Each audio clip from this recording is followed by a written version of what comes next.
Okay, so object-oriented programming and specifically the use of classes is one of the most challenging parts of learning R.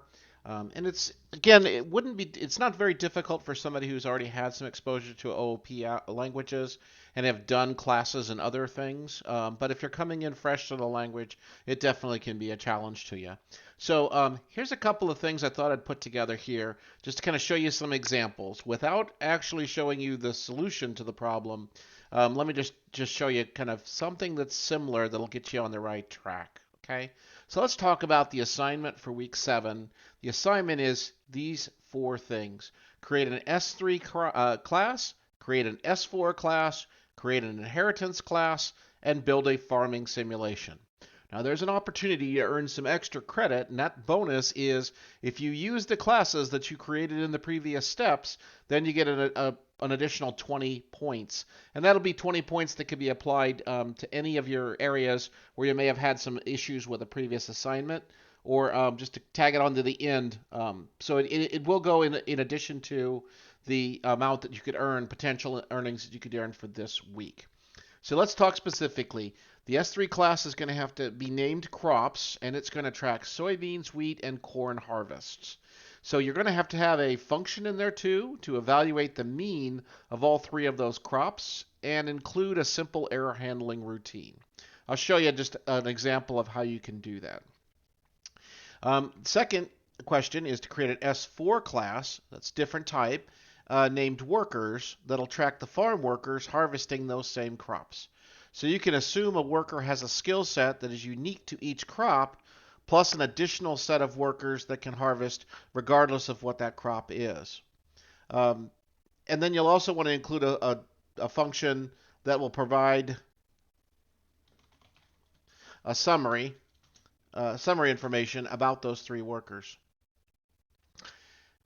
Third is create an inherited class, and I'll actually create the inherited class at the end to show you what that looks like, based off of one of those classes that you created, and then to build out a farming simulation. The farming simulation has to have a combination of workers and crops.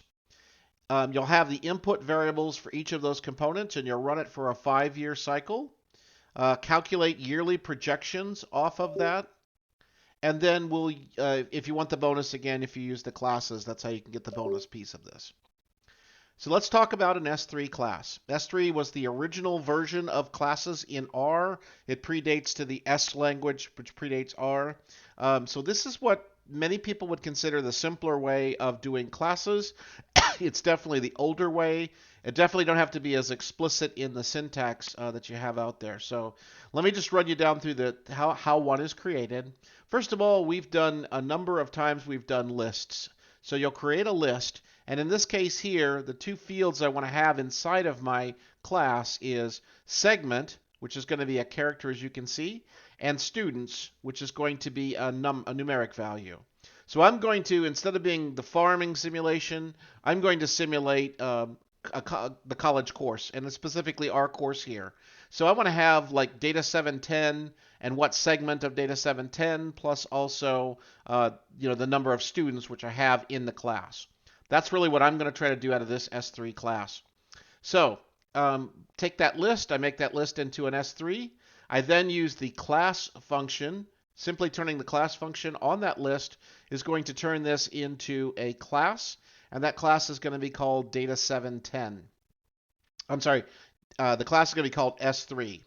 It's going to be populated with data 710. I'm going to show the class here, and then this is how you address or access fields within that class. So within that notation. So like S3, use the $ notation. Students is one of my fields inside of that. So that's how you would address the element inside of it. So first of all, I'm going to run this one right here. And we can see over here it has created a list. There confirms our list is good. I'm going to then create the class. And I'm going to go ahead and show the class. So if I go down here, let me expand this out. You see that it has a field called segment. The segment is going to be that segment number 10465 that I put here in the input. Number of students is going to be 25. And the attribute of the class is going to be a data710. So that is creating an S3 class. Those 3 lines that you see, those 2 lines there, is how you create an S3 class. Now, there's another alternative way of doing this, and I want you to also understand this way too. If you're going to be doing a lot of different values, you're going to be making changes to the class, to do it using a constructor function makes a lot more sense. So for this, then you simply have to reference that function whenever you create the object. So instead of having to go through this all over again, you can do that all within this wrapped up little function. Now this is also where we're going to meet that, including a simple error handling routine. That's where we're going to include this as well. So right here, I'm going to create a function. We've created functions a number of times in the course. So the function here, I'm going to have just 2 input parameters, S1 and S2. S1 is going to represent the segment, S2 is going to represent the students. So much in the way that we have the class that we created earlier here. I'm going to pass in those 2 parameters. Now the first thing I'm going to do is I'm going to do a quality check, and that's what's happening right here. So just again, simple function work, saying that if the number of students which is passed into that course is less than 0, so if I try passing in a negative number of students, you can't have a negative number of students, it's going to set the value to 0. That's what this statement on 34 here is doing. So that's just a quality check in there to make sure that I don't have a negative number. You could put in any kind of, you could put anything in an if-then statement. You could print it out. You could exit the function at that point. Those are all potential options that you could put in there to show like an error checking. But that's a very simple quality check right there, just to make sure that I can't get a negative student value. So that's what I'm doing there. Now, again, I'll use that same technique of creating a list. I'm going to call the first one segment, the second one students, and I'm going to set that to a value. Then I'm going to use the attribute command inside of this function. By using the attribute command, I will take that list that I just created, and I'll set the attribute to class. And then I will set that to course. So that's where I'm creating, again, a class called course. I will then print that value out. And that's the entire function right there. So let's go ahead and execute this function just to build it. Now we see our function is there. So the alternative way of doing this, instead of having to put these 2 lines in here, it's down to 1 line right here. So here I'm just going to say course, which again is the name of my class that I created, the function that I created. I'm going to then pass in the segment, and I'm going to pass in the number of students. And I'm going to save that back to S3 alt. And then, again, still using the $ notation to see the number of students. So if I go ahead and run this, we can see the 25 students. So that is using the constructor function in order to do it. Now, the next thing, I want to go ahead and create a function to calculate the median in my case. In your case, you're going to want to calculate the mean. So you'll create a function that's very similar to this, but again, I'm using median, you should use mean. Just remember that. So by doing that, what I'll do here is I will call the name of the function median student, and I'm going to make it equal to student right here. And so student, actually I should probably make this more correctly. I'd make that students, like that. Okay, so then I'd define a normal function. Now here's something interesting. I'm going to use the object indicator. So I'm not going to explicitly tell it what the input parameter for it is. I'm going to use that as an object. So then later, if I pass this in through a class, it will take whatever that class, the structure of whatever that class is. So in this case here, I'm going to pass in the object. I'm going to pass in the entire class. From that, I'm going to pull out the students. So still using the $ notation here, I'm going to call a median, and I'm just going to wrap that up in a simple cat. So here, concatenate. So here I'm going to say the student median is, and then return the median, and then put a carriage return line feed on the end of it. That's what that whole statement is doing right there. So now if I run this, And now if I want to run this against my two classes that I created, first of all, the S3 class, so we can see that that is pulling that back, so the function is working, the method is working. And then the second one right here, I'm going to do it on the S3 alt, so the two different ways that I created an S3 class. And we can see that that's working as well. That's S3 classes. So now let's shift gears. Now let's go to an S4 class. S4 came later, and S4 actually has, you have to be a little bit more explicit about your definition of the class. Now this would be considered more consistent with other languages that use classes in object-oriented programming. It's probably the better, quote, better way of doing it, although either of these two will create a class for the assignment. You should at least understand how to create both of them, but if you're doing this professionally, I would say that you'll see the S4 class a lot more frequently than the S3 class. It's a little bit more robust, I would say. So we have a very similar, we have the same fields that we're going to use, the segment and the student. Now the language for this is a little bit different. So here we're going to use the set class. Instead of using the class function above, we're going to use the set class. Set class, first of all, we're going to tell it what the class name is going to be. It uses the representation keyword, and that's how you define what's going to be inside of that class. And then that's going to be the closing right there.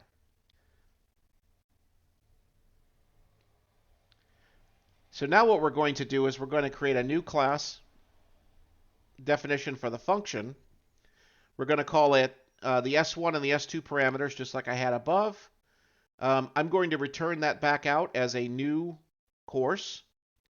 And then the two segment and the students, will set those, and then return back the entire results. And I could probably crunch that down into a single statement. Just for clarity, I'm making that constructor function similar to what you saw up here in this constructor function, which we built up here. This is the S4 way of doing that constructor function. And there we go. Now, creating methods inside of an S4 class, that's a little bit more challenging. So that's why I'm going to show you here how you create methods inside of S4.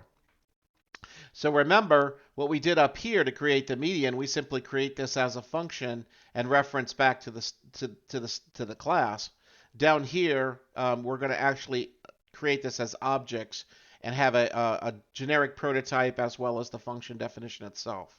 So that's the two. There'll be two functions you'll have for each method. First of all, I'm going to use the set generic. So what I want to do for this one is I want to have a summary of my courses. So very similar to what you have to do in the assignment. So first thing I'm going to do is I'm going to use the set generic keyword function. And then within that, I'm going to call the function set course summary. I'm going to have a generic function definition here and a generic object definition here. And using standard generic, it's going to set up the template using the standard generic. So this is a generic function. You will create a generic prototype for the function, and then you'll create the actual function. So that's the first of the two pieces. There you go. So now I want to create the second thing. This is going to be the method we're actually going to call from within the class. The method is going to be called course summary. Notice it matches back to the generic prototype that we had built. It's going to be based off of the course class, and then it's going to use the same object notation in here. Now, in order to address things within that, I want to use the slot keyword right here. So within that object, we know that there's two fields that's going to be there, segment and students. I'm interested in the segments piece of this. So if I say right here, I say slot, and I'm sorry, I'm interested in the students piece of this. Originally, I wrote the function and I used segments. That's why I'm using this for the keyword right here. But what we can do here is we can return back that slot, and that slot will just be stored here inside of segments. Segments can be used elsewhere inside of your function. Now my function is going to be relatively straightforward and simple. Students is a numeric value as you've seen above. I'm going to do a sum on the students using an object as, again, passing in a base object. I'm going to do a sum on that. So that's going to basically count the number of students. I'm going to then turn around and cat that back out. And so we'll be able to just show a printout saying total number of students, and then the sum of the students, and then a line return, a carriage return line feed. Now it's going to actually store that inside of a data frame and return the data frame back out. That's another optional step which you can have in it. I put that in there because as you're thinking through the way you could do this for a crop simulator, you may want to store things inside of your function and return back out that data frame as opposed to simply returning out a straight result. So let's go ahead and set that method. And now if we look over here,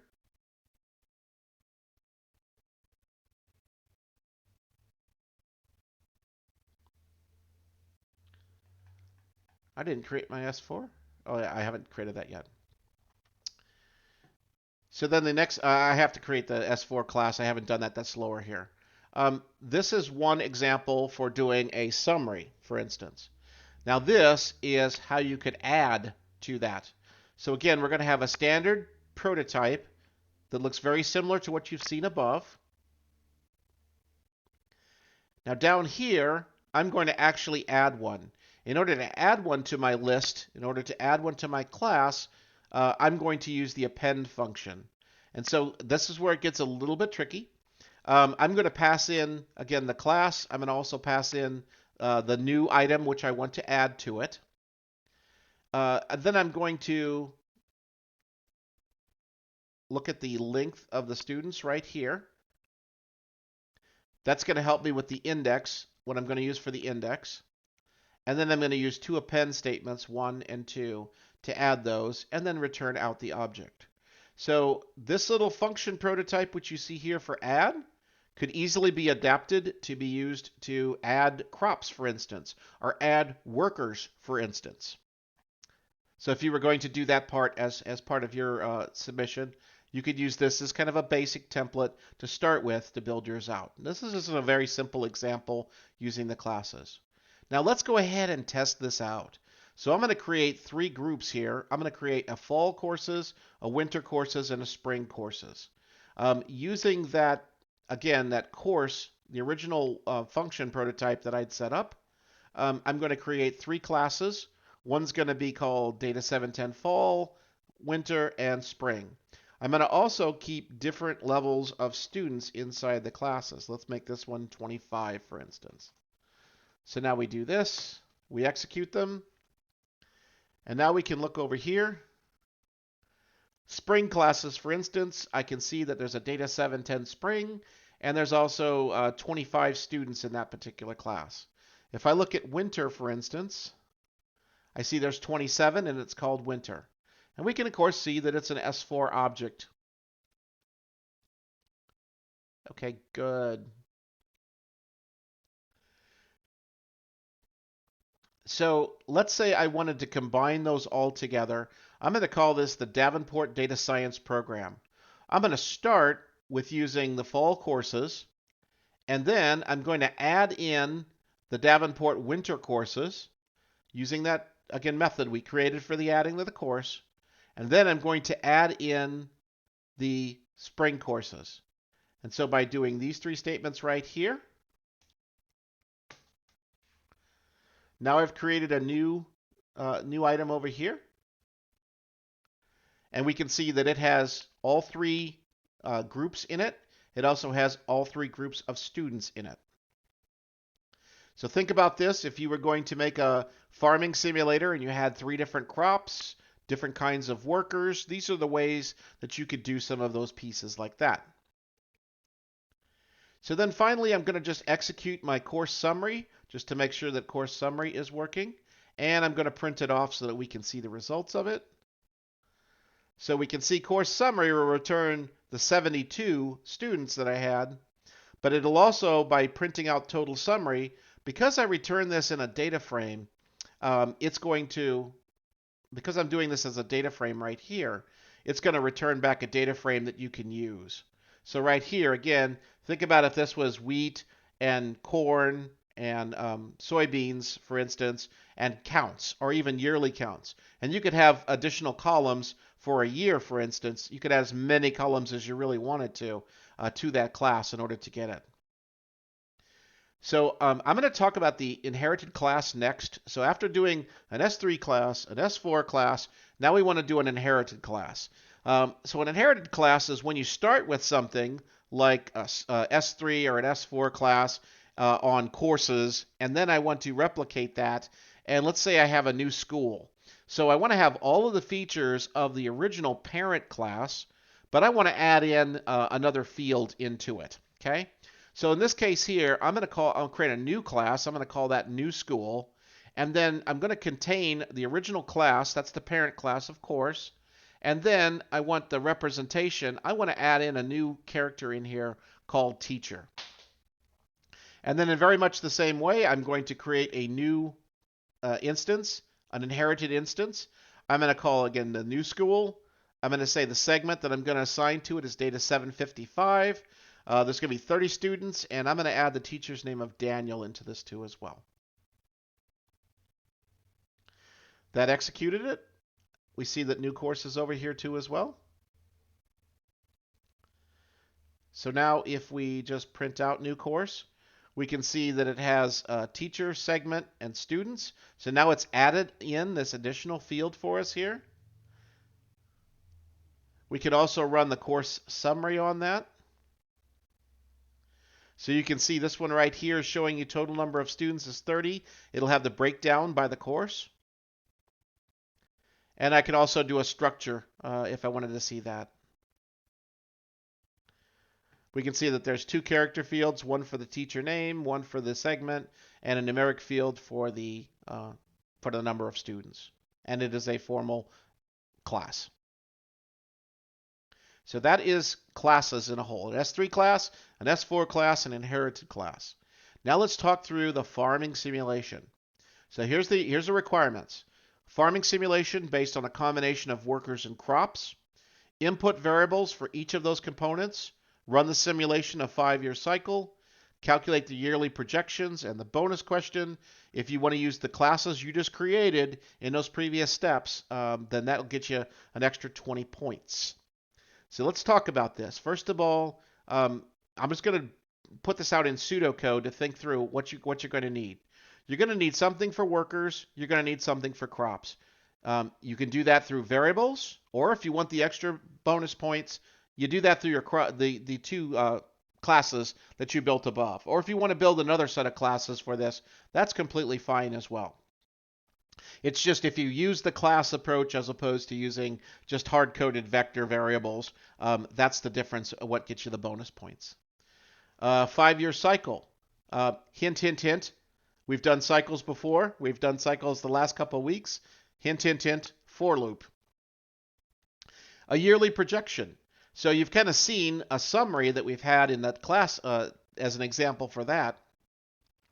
If you just had within a simple function, though, if you just had like keeping track of each of those years, a yearly projection could be store this in a data frame, print the data frame out. A yearly projection could be a cumulative total of what we're going to see over a 5-year period, etc. There's several ways that you could answer that. Now, pieces of that would make sense, like using a random number and then selecting an up or down type of a effect on that.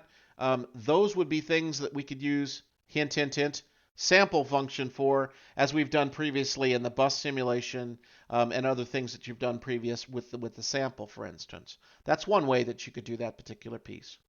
And then obviously printing out the results, there's the easy way to do that. You could also do that very similar to where I did the print summary for the class. You could do that too as well.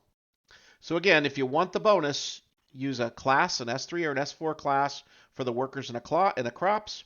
Have a slot for the type of crop, or maybe even separate classes for each type. What you saw above, what I used for these classes up here, what I did here obviously was separate classes. You could combine those into one class by adding additional fields in there, obviously. Make a method for doing the calculation, make a method for printing out the results. So really, either of these two approaches, you have everything that you need all kind of spelled out here. Using this example, you could model your solution after what you see here. This doesn't give you the solution, but it gives you enough of the solution that you could replicate it by starting here. So if you have any questions, I would encourage you come to the weekly office hours. Send something out on the discussion boards under the help desk channel. Reach out to me directly. I will provide you both with this video as well as the code that I'm walking through here. And then tonight in office hours, I will also spend some time walking through this code, fielding any questions. Please let me know if you have any questions, and also let me know in feedback if blowing up the screen size to this size works better for you. I've tried to experiment with different sizes because some students were still having some difficulty seeing the screen. So please let me know if that is better for you, and have a good week. Look forward to seeing your object-oriented programming submissions this week.